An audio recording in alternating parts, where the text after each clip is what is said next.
এরপরে নবীজির কাছে প্রশ্ন করে ইয়াসআলুনাকা আনিল মাহিজ কুল হুয়া আযান ফাতাজিলুন নিসা ফিল মাহিজ। দেখেন, যেই প্রশ্নটা গাইনোকোলজিস্টের কাছে করার দরকার, মহিলা রোগ বিশেষজ্ঞ যারা, সেই ডাক্তারদের কাছে এসব প্রশ্ন করতে হয়। আমার নবী একজন গাইনোকোলজিস্ট, জোরে বলেন সুবহানাল্লাহ, সুবহানাল্লাহ। একজন মহিলা রোগ বিশেষজ্ঞ আমার রাসূল, না হলে এই প্রশ্নের উত্তর কি করে দেয়? মানুষেরা জিজ্ঞেস করলো ইয়াসআলুনাকা আনিল মাহিজ, নারীদের পিরিয়ড সম্পর্কে, মেন সম্পর্কে আমার নবীকে প্রশ্ন করা হলো। দেখেন এর উত্তরও নবী কিভাবে দিয়েছেন, সুবহানাল্লাহ।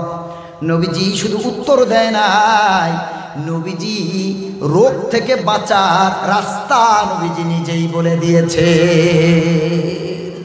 আল্লাহর নবীর কাছে প্রশ্ন করা হলো ইয়াসআলুনাকা আনিল মাহিজ, নবীজির কাছে তারা প্রশ্ন করলো মেন্স সম্পর্কে।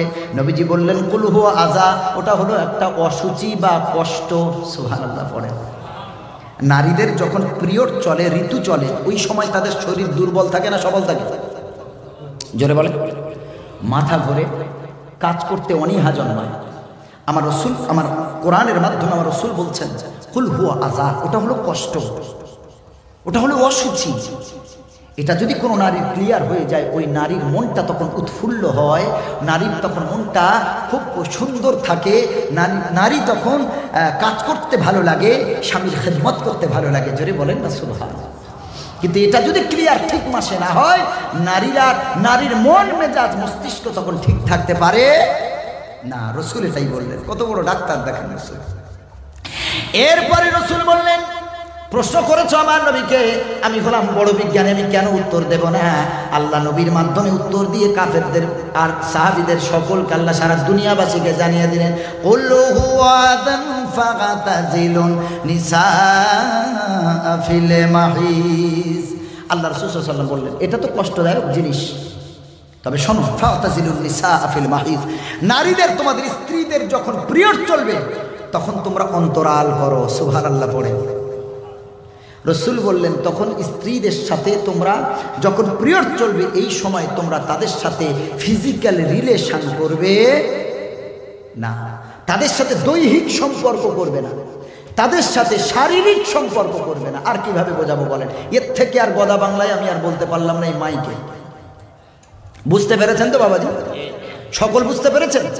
আচ্ছা, বুঝতে পারেননি এমন একজন হাত তুলবেন যে বুঝতে পারেনি এই কথাটা। আলহামদুলিল্লাহ। আল্লাহ রাসূল সাল্লাল্লাহু আলাইহি ওয়াসাল্লাম কোরআনের মাধ্যমে বলেন ফাতাজিলুন নিসা ফিল মাহিজ, ঋতুবতী অবস্থায় তোমাদের স্ত্রীর সঙ্গে সহবাস করবে না।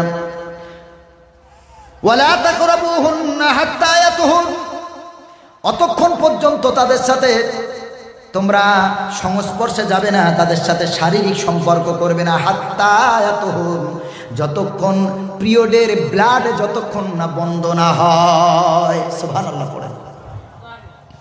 আল্লাহ একটু সতর্ক থাকতে বললেন। আল্লাহ বললেন একটু সতর্ক থাকো, একটু আলাদা থাকবে কি আছে? আমার নবী সাল্লাল্লাহু আলাইহি ওয়াসাল্লাম হযরতে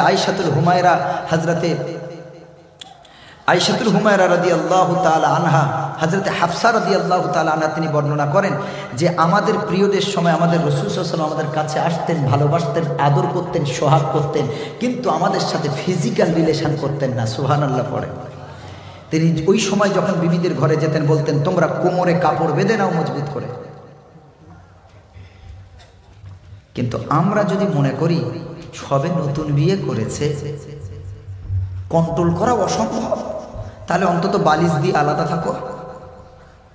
ঠিক বাবা, আমি বলেছিলাম না আজকের যুবকদের ওয়াজ হবে, বৃদ্ধ বাবাজিরা এই ওয়াজ শোনেন, আগামীতে গত যে ভুলগুলো করেছে তার তওবা করবে, যে কোরআনে এইসব আছে, তাহলে কি খেলা যে খেলেছি একসময় আল্লাহ ছাড়া কেউ জানে। ওর জন্য অন্তত তওবা করতে হবে। সেই তওবার কথা আল্লাহ পরে বলছে, আসছে। ভাইয়েরা আমার, আল্লাহ রাব্বুল আলামিন বলেন যখন তোমাদের বিবিদের পিরিয়ড চলবে তখন একটু দূরত্ব অবলম্বন করো। হালকা কিছু করতে গিয়ে যদি বেশি কিছু হয়ে যায় তখন কে দায়ভার নেবে? এই জন্য আল্লাহ বলে একটু দূরত্ব অবলম্বন করো। প্রথম আয়াতটাতে আল্লাহ বলেছেন ইয়াতহুর, এর ব্যাখ্যায় মুফাসসিরিনে কেরাম লিখেছেন, মেন্সের রক্ত যেদিন বন্ধ হবে, এখনো গোসল করেনি, গোসল করার আগে পর্যন্ত স্ত্রীর সাথে সহবাস করা হারাম। ব্লাড বন্ধ হয়ে গেছে কিন্তু গোসল, হ্যাঁ কোনো কারণে গোসল ডাক্তার নিষেধ করেছে, তাহলে তায়াম্মুম করে স্ত্রীর কাছে যেতে পারে, অসুবিধা নাই, স্ত্রী তায়াম্মুম করবে। তো অনিচ্ছাকৃত ইচ্ছাকৃত কোনো কারণ ছাড়াই গোসল করেনি, বলছে তোর শরীর যখন সুস্থ হয়ে গেছে, আজকে তোর ব্লাড বন্ধ হয়ে গেছে, তাহলে অন্তত কাছে আয়। আল্লাহ বলেন না, হাত্তা ইয়াতহুর, ব্লাড বন্ধ হয়েছে বলে কাছে যাবে সহবাস করবে, সব হবে না। ফাইদা তাতাহারনা ফাতুহুন্না মিন হাইতু আমারাকুমুল্লাহ। প্রথমে আল্লাহ ইয়াতহুর বলেছেন, দ্বিতীয়তে তাতাহারনা বলেছেন। ইয়াতহুর মানে হলো যেদিন পিরিয়ডের রক্ত বন্ধ হবে, আর তাতাহারনা মানে হলো গোসলের মাধ্যমে পরিষ্কার পরিচ্ছন্ন হবে। জোরে বলেন সুবহানাল্লাহ। আল্লাহ রাব্বুল আলামিন বলেন, ওয়ালা তাকরাবুহুন্না হাত্তা ইয়াতহুর। আব্দুল্লাহ ইবনে মাসউদ রাদিয়াল্লাহু তাআলা আনহু বর্ণনা করেছেন, ইয়াতহুর আর তাতাহারনার তিনি ব্যাখ্যা করেছেন এভাবে, ইয়াতহুর মানে যেদিন মেন্সের পিরিয়ড যেদিন বন্ধ হয়ে যাবে কিন্তু গোসল হলো না, আল্লাহ রাব্বুল আলামিন এটাই বললেন, গোসলের আগে তাদের সাথে সহবাস করবে না। ফাইদা তাতাহারনা ফাতুহুন্না মিন হাইসু আমারাকুমুল্লাহ। যখন তারা গোসল করে নেবে, পবিত্রতা অর্জন করবে, মাথা ধুয়ে নেবে, আমার আল্লাহ বলেন তখন তাদের কাছে তোমরা যাবে, ফাতুহুন্না, তোমাদের স্ত্রীর কাছে তোমরা যাও, মিন হাইসু আমারাকুমুল্লাহ, এইভাবে যাও যেভাবে আল্লাহ তোমাদের নির্দেশ দিয়েছে। সুবহানাল্লাহ পড়েন। কত বাংলা বইয়ে লেখা আছে, ভরা পেটে সহবাস করো না, খালি পেটে সহবাস করো না, লেখা আছে না নাই? আমি অনেক বইয়ের নাম বলতে পারি, এখন যদি সেই সব বইয়ের নাম বলি তাহলে কোনো দলের মানুষ বলতে পারে যে আমাদের দলের হয়ে বলছে, আমাদের দলের বিপক্ষে বলছে, এই জন্য আমি নাম নিলাম না। আমার হাতের সামনে আমি নিজেই পড়েছি অনেকগুলো বই, এমন বাংলাতে লেখা আছে ভরা পেটে সহবাস করবে না, খালি পেটে সহবাস করবে। কোথায় সব? কোনো হাদিসেও নাই, কোরআনেও নাই যে ভরা পেট না খারাপ মানে খালি পেট।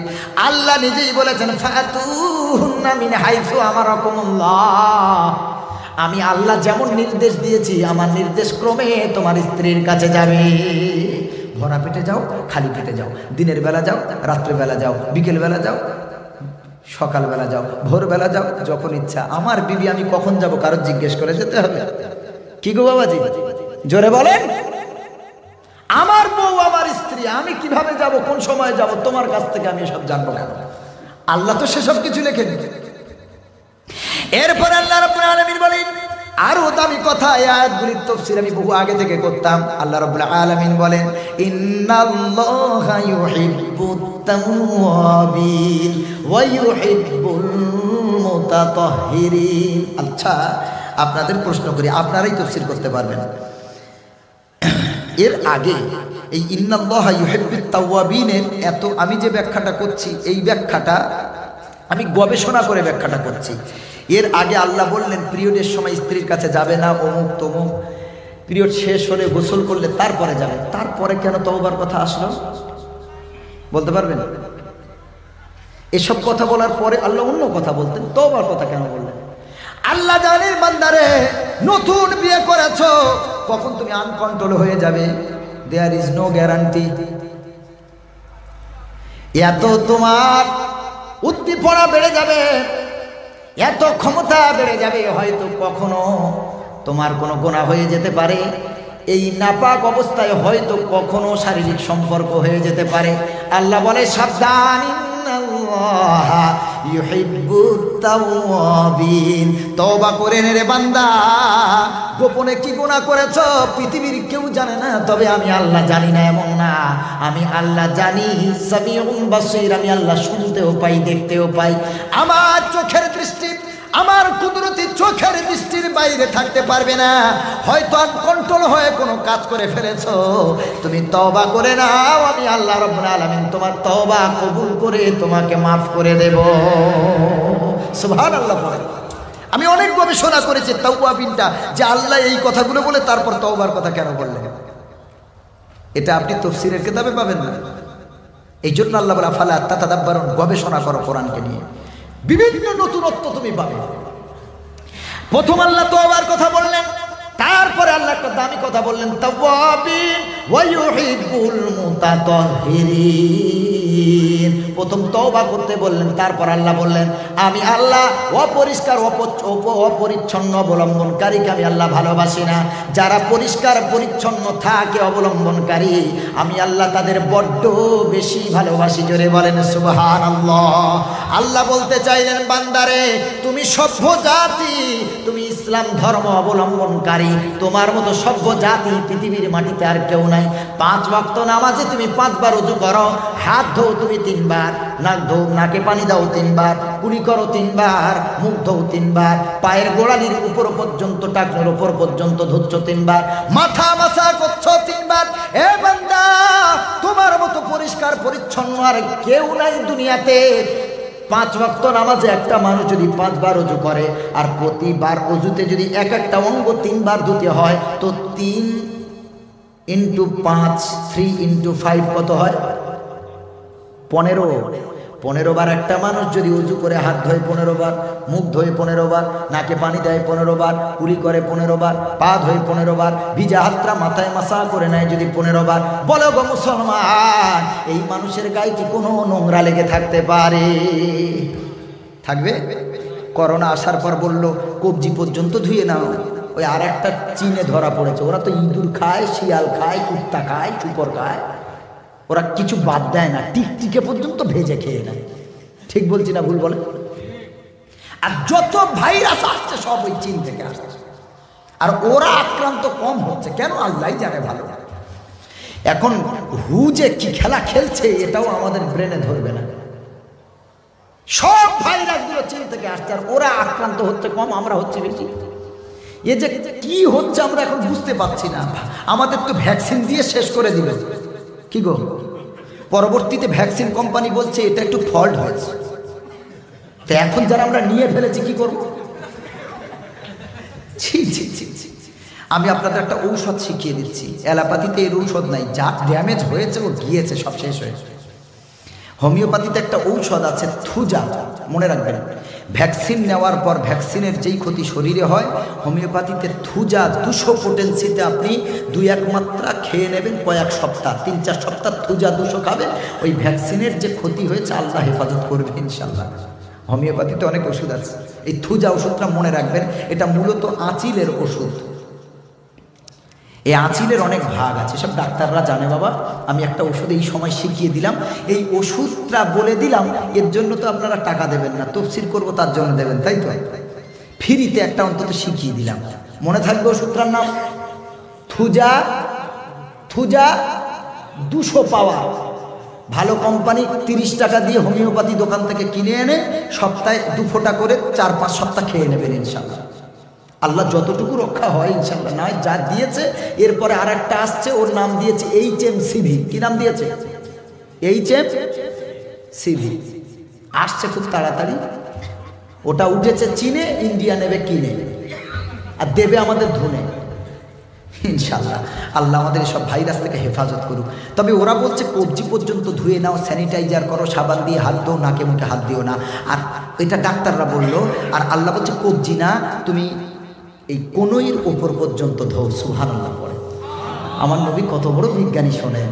নবীজি বলছেন, ইদা কুমতুম ইলা সলাতি ফাগসিলু উজুহাকুম ওয়া আইদিয়াকুম ইলাল মারাফিক ওয়ামসাহু বিরুউসিকুম ওয়া আরজুলাকুম ইলাল কাবাইন। হাত ধুয়ে নাও, মুখ ধুয়ে নাও, পা ধুয়ে নাও, আর মাথাটা ভিজে হাতে মুসাহ করে নাও। জোরে বলেন সুবহানাল্লাহ। 5 ওয়াক্ত নামাজে যদি 15 বার হাত মুখ কেউ ধোয়, তার আর করোনার ভয় থাকতে পারে? HMCVর ভয় থাকতে পারে? আমাদের মতো পরিষ্কার পরিচ্ছন্ন সভ্য জাতি পৃথিবীর মাটিতে আর কেউ নাই। মেডিকেল সায়েন্সকে আমাদের সভ্যতা শেখাতে হবে না। আমাদের দয়াল নবী কোরআনের মাধ্যমে যেই সভ্যতা শিখিয়ে দিয়েছেন, টুপি দিয়ে যেই সভ্যতা আল্লাহ আমাদের রসুল শিখিয়েছেন, এই সভ্যতা কারোর কাছ থেকে ধার করতে হবে না। করোনা আসার পর সবাই দেখছি মাথাতে একটা হালকা আবরণ দিয়ে ঢেকে দিয়েছে। ছিল না বলেন? এখনো আপনি নার্সিং হোম, হসপিটালে যাবেন, অপারেশন থিয়েটারে তাদের হাত হ্যান্ড গ্লাভস, মুখটা মাস্ক দিয়ে ঢাকা, চুলটাও একটা পাতলা আবরণ, আকাশি কালার, স্কাই কালার আবরণ দিয়ে ঢাকা, থাকে না? যেই মেডিকেল সায়েন্স বলছে, আওয়াজ ঠিক করো, মেডিকেল সায়েন্স বলছে চুলটা ঢেকে নেবে, কারণ এই চুলের মাধ্যমে ব্যাকটেরিয়া ভাইরাস মানে এফেক্টেড হয়। আমার নবীজি যে ১৫০০ বছর আগে বললেন টুপি দিয়ে চুলটা ঢেকে নাও, নবীজি তেল মাখতেন, আমরা শ্যাম্পু দিয়ে চুল উড়িয়ে বাইক চালাই, শ্যাম্পু করি, তেল মাখেন। ওর মা বলছে সর্ষের তেল মাখ, শীতকালে ঠান্ডা লাগবে না। বলি এইসব কেউ মাখে? ওল্ড মডেলের মানুষ তোমরা। আমরা শ্যাম্পু করব, দামি দামি হেয়ার কন্ডিশনার লাগাবো, ওরে বাবা চুলের জেলি লাগায়। আর নবীজি এমন তেল মাখতেন, হাদিসের ভিতরে এসেছে চুলের উপরে একটা প্লাস্টিক দেওয়া হতো, তার উপরে নবীজি পাগড়ি পরতেন। সুবহানাল্লাহ পড়েন। আমরা তেল মাখি না, নবীজি টুপি দিয়ে আমাদের চুল ঢাকতে বললেন। সুবহানাল্লাহ পড়েন। তাহলে চুল ঢাকার কথা ১৫০০ বছর আগে রসুল বলেছেন। আর বর্তমানে বিজ্ঞানীরা বলছে, মেডিকেল সায়েন্স বলছে তোমরা চুলটা ঢেকে রাখবে, তোমরা ভাইরাস থেকে ব্যাকটেরিয়া থেকে বাঁচবে। আমার নবী এসব কথা অনেক পুরনো হয়ে গেছে, নবী বলে গেছেন। সুবহানাল্লাহ পড়ে। শুধু আমরা মুসলমান মানি না, এই জন্য আল্লাহ রাব্বুল আলামিন বলেন আমি আল্লাহ তওবাকারীকে বড় ভালোবাসি। আর আল্লাহ রাব্বুল আলামিন বলেন শুধু তওবাকারী না, যারা পরিষ্কার পরিচ্ছন্ন অবলম্বনকারী আমি আল্লাহ তাদেরকে বড় ভালোবাসি। এ কথা বলার পর আল্লাহ রাব্বুল আলামিন বলেন নিসাউকুম হারথুন লাকুম ফাআতু হারাতাকুম আন্না শি'তুম। আল্লাহ বললেন তোমাদের স্ত্রীরা তোমাদের জন্য ক্ষেত্র বাড়ি। ওই যে এখানে কি বলে, যেখানে চাষ করা হয়, যে মাঠ, এটাকে কি বলে? চাষের ক্ষেত্র বা জমি। এটাই আল্লাহ তাআলা বলেন নিসাউকুম হারসুল লাকুম, তোমাদের বিবিরা তোমাদের জমি বা ক্ষেত্র। ফাতু হারসাকুম, তোমরা তোমাদের ক্ষেত্রে গমন করো। কিভাবে গমন করবেন? আন্না শিতুম, যেমন মন চায়, যেমন ইচ্ছা তেমন। সুবহানাল্লাহ পড়ে। এর ব্যাখ্যা আগেই করে দিয়েছি। রাত না, সকাল না, দুপুর না, বিকাল না, ফজরের সময়, মাগরিবের সময়, ইশার সময়, যে সময় তোমার ইচ্ছা, খালি পেট ভরা পেট তোমার স্ত্রীর কাছে তুমি যাবে। আল্লাহ বলছেন আন্না শিতুম, যেখানে হোক আর যেভাবেই হোক তোমার স্ত্রীর কাছে যাবে।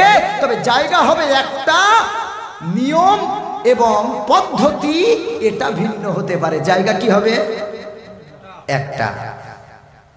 ভাইরা আমার, আল্লাহ রাব্বুল আলামিনের রাসূল বলেন খবরদার গুহ্যদ্বারে তোমরা সহবাস করবে না, জননেন্দ্রিয়ে সহবাস করবে। আমি কিন্তু ভাই এর চেয়ে আর ভালো কথা বলতে পারলাম না, একটু বুঝে নেওয়ার চেষ্টা করবে। আল্লাহ রাসূল বলেন গুহ্যদ্বারে সহবাস করবে না।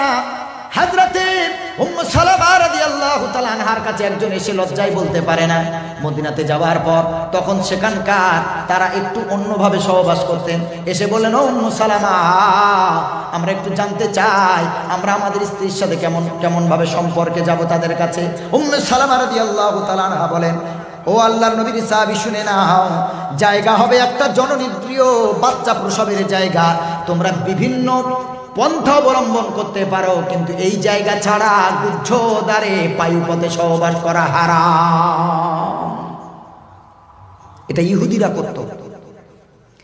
ইহুদিরা এমনকি সাহাবীদের ব্রেন ওয়াশ করে দিয়েছিল।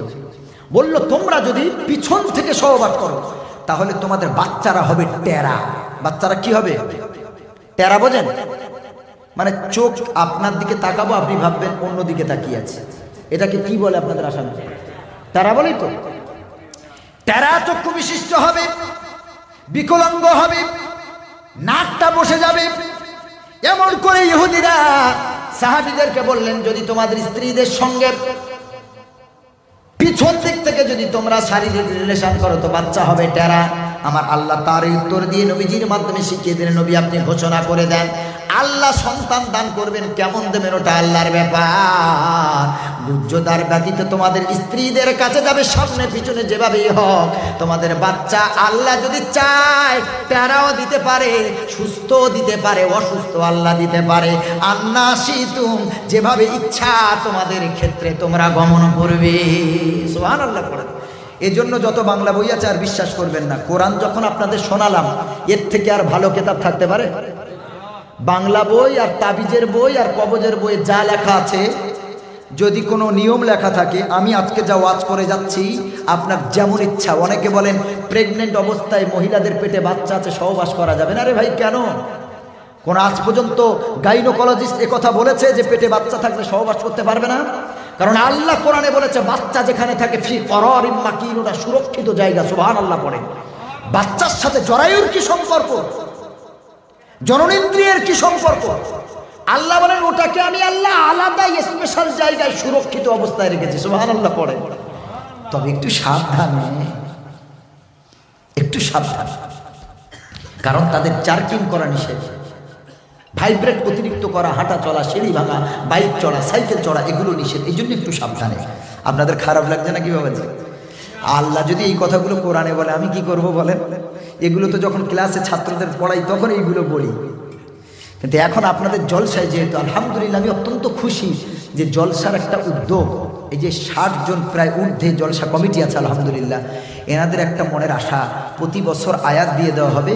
ওই আয়াত দিয়ে দিয়ে দিয়ে দিয়ে দিয়ে দিয়ে এই কোরআন মাজিদটা একটা বছর ইনশাল্লাহ কোনো না কোনো বছর জলসাতে হুজুরদের মাধ্যমে পুরো কোরআন মাজিদ তাফসীর করে শেষ করা হবে আলহামদুলিল্লাহ পড়ে। আমি যত জলসা করেছি এই আমার 7-8 বছরের জলসার জীবনে আমি এই রকম উদ্যোগ জীবনে পাইনি আলহামদুলিল্লাহ। আমি জীবনে শুনিনি যে এইরকমভাবেও জলসা করা যায়, এইরকমভাবে যে জলসা করা যায়। আমার জীবনে এই শিক্ষা আমি আপনাদের ইসার পাড় থেকে নিয়ে গেছি আলহামদুলিল্লাহ, এই কোটামুনি থেকে। আমার খুব ভালো লেগেছে। আমরাও চেষ্টা করব গ্রামে যে জলসা দিই এই সিস্টেম করার, তবে বক্তাগুলোও জব্দ হয়ে যাবে। কি বলেন আপনারা? হ্যাঁ, খালি ভাষণ মেরে মেরে আর কোথাকার ঘটনা বলে বলে সময় নিচ্ছে। আমার বাবা গো, মায়ের পেট হতে আব্দুল কাদের জিলানী রহমতুল্লাহ আলাইহি কোরআনের 18 পারা হাফেজ হয়ে এসেছে। কোথাকার কি কথা। কদিন আগে আমাদের মেদিনীপুরে একটা জলসা করছে, আমার আগেই একজন বক্তা বক্তৃতা করছে, কোনো একটা পীর সাহেবের নাম দিয়ে বলছে। আল্লাহ, আমার ফেসবুকে ওটা ছাড়া আছে, দেখবেন এসকে মনিরুল ইসলাম বলে সার্চ দেবেন, বা যদি নাম না মারেন তাহলে ফেসবুকে মনিরুল ইসলাম ওয়াজ বলে মারবেন, আমার পেজ আসবে পাগড়ি পরা। ওতে ছেড়ে রেখেছি এই 1-2 সপ্তাহ কি 3 সপ্তাহ আগে। একটা হুজুর উঠে ওয়াজ করছে, কোনো একটা পীর সাহেবের নাম বললেন, আমি জানি না, খাজা বাবা বলে বা কিছু একটা বাবা বলে বললেন। বলার পর বলছে ওনার জুতো নাকি আসমানে চলে গেছে। আমি তো পুরোটা শুনিনি, যেটুকু শুনছি আমি লাইভ দিচ্ছি ফেসবুকে, আর ওনার মুখের দিকে তাকিয়ে আছে। জুতোটা গিয়ে নাকি আকাশের একটা পাখি আল্লাহর ওই অলির বিরুদ্ধে বেয়াদবি করেছিল, এই জন্য পীর সাহেবের জুতো জমিন থেকে আকাশে গিয়ে পাখির মুখে চড় হচ্ছে। নাউজুবিল্লাহ পড়েন। কোথা থেকে যে এই সব ঘটনা পায়? আল্লাহর কোরআন আর নবীর হাদিস সুন্নাতের হাদিস থাকতে আর কিছু দরকার আছে? এই বলেই 2 ঘন্টায় দেখেন 11টা বেজে গেছে, এখনো কতগুলো আয়াত বাকি, কসমের ব্যাখ্যাগুলো বাকি। আমি শুধু অর্থ করে দিচ্ছি বাবাজি, এই পর্যন্ত স্ত্রী পর্যন্ত শেষ। আল্লাহ বলেন তোমাদের স্ত্রীর কাছে যাবে যেমন ইচ্ছায় তেমন যাবে, তবে খুব সাবধানে। ওয়াকদ্দিমু লিআনফুসিকুম, স্ত্রীর কাছে গেলে কিন্তু এত কিছু শান্তির জায়গা আমি আল্লাহ তোমাদের দান করলাম। সূরা লোকমানের ভিতরে বলেন লিতাসকুনু ইলাইহা, তোমাদের শান্তি তোমাদের বিবির কাছে আমি আল্লাহ দান করেছি। বিবির কাছে যাও, শান্তি পেয়ে যাবে। পরের বিবির দিকে দেখো না, পরের নারীর দিকে দেখো না, পরকিয়া করো না, তার যা আছে তোমার বউর তাই আছে। এই জন্য নিজের বউকে নিয়ে সন্তুষ্ট হও। আমার আল্লাহ রাব্বুল আলামিন বলেন সন্তুষ্ট যখন হয়েছো ওয়াকদ্দিমু লিআনফুসিকুম, এবং এরপর নিজের জন্য কিছু আগে বাড়াও, কিছু সওয়াবের কাজ করো, কিছু দান সাদকা করো। আর যখন সহবাস করবে আউযু বিল্লাহি মিনাশ শাইতানির রাজিম পড়ে নেবে। নবী একটা দোয়া শিখিয়ে দিলেন, বিসমিল্লাহি আউযু বিল্লাহি মিনাশ শাইতানির রাজিম বলেন, আল্লাহুম্মা জান্নিবিনা শাইতান। বলে হুজুর এই দোয়াটা ভুলে যাচ্ছ? আল্লাহর নবী দোয়া শিখিয়ে দিলেন, বিসমিল্লাহি আল্লাহুম্মা জান্নিবিনা শাইতান ওয়া জান্নিবিশ শাইতানা মা রাযাকতানা। আমরা তো ওই সময় দোয়া ভুলে যাই, ভুলে যাওয়াটাও স্বাভাবিক। ঠিক গো বাবাজি, ওই ব্যাখ্যায় আর গেলাম না। ওই সময় আর দোয়া সামনে থাকে মোয়া, ভুলে যায় দোয়া। আল্লাহর নবী বলছেন দোয়া চাও সন্তান হবে ইমানদার, আল্লাহর কাছে দোয়া চাও বিসমিল্লাহি, আল্লাহ তোমার নামে শুরু করছি। আল্লাহুম্মা জান্নিবনাশ শাইতান, আল্লাহ তুমি আমাদেরকে শয়তানের কুমন্ত্রণা থেকে বাঁচাও। ওয়া জান্নিবিশ শাইতানা মা রাযাকতানা, আর আমাদের সহবাসের ফল, আমাদের যে সন্তান দান করবে ওই সন্তানকেও শয়তান হতে বাঁচাও। এই দোয়া পড়ে কেউ যদি সম্পর্কে যায় তার সন্তানটা ইমানদার হবে না বেঈমান হবে গো? জি, একটু মনে রাখার চেষ্টা করেন দোয়াগুলো। নবীজি বলেন নিজেদের জন্য কিছু আগে বাড়াও, সওয়াবের কাজ করো, ভালো ভালো কাজ করো। ওয়াত্তাকুল্লাহ, আল্লাহকে ভয় করো। ওয়ালামু, আর জেনে নাও, আন্নাকুম মুলাকু, আল্লাহর সাথে তোমাদের সাক্ষাৎ করতে হবে। যেহেতু আল্লাহর সাথে সাক্ষাৎ করতে হবে, সেই হেতু পাপ ছাড়া দরকার। আল্লাহ যেই বিধান দিয়েছেন ওইগুলো মানবেন, নিজের ইচ্ছায় গুনাহ করবেন না, আল্লাহকে ভয় করে গুনাহ ছেড়ে দিন। ওয়াবাশশিরিল মুমিনিন, আর যদি গুনাহ ছেড়ে দিতে পারি, আল্লাহর হুকুমে যদি আমরা বিবিদের কাছে যেতে পারি, বিবিদের হক যদি আদায় করতে পারি, নারীর হক যদি আদায় করতে পারি, আল্লাহ রাব্বুল আলামিন বলেন ওয়াবাশশিরিল মুমিনিন, ও ফেরেশতা সুসংবাদ দাও, ও হলো প্রকৃত ঈমানদার। এরপর আল্লাহ রাব্বুল আলামিন বলেন ওয়ালা তাজআলুল্লাহা উরদাতাল লিআইমানিকুম আন তাবাররু ওয়া তাত্তাকু ওয়া তুসলিহু বাইনান নাস আল্লাহু সামিউন আলিম। ওয়ালা তাজআলুল্লাহা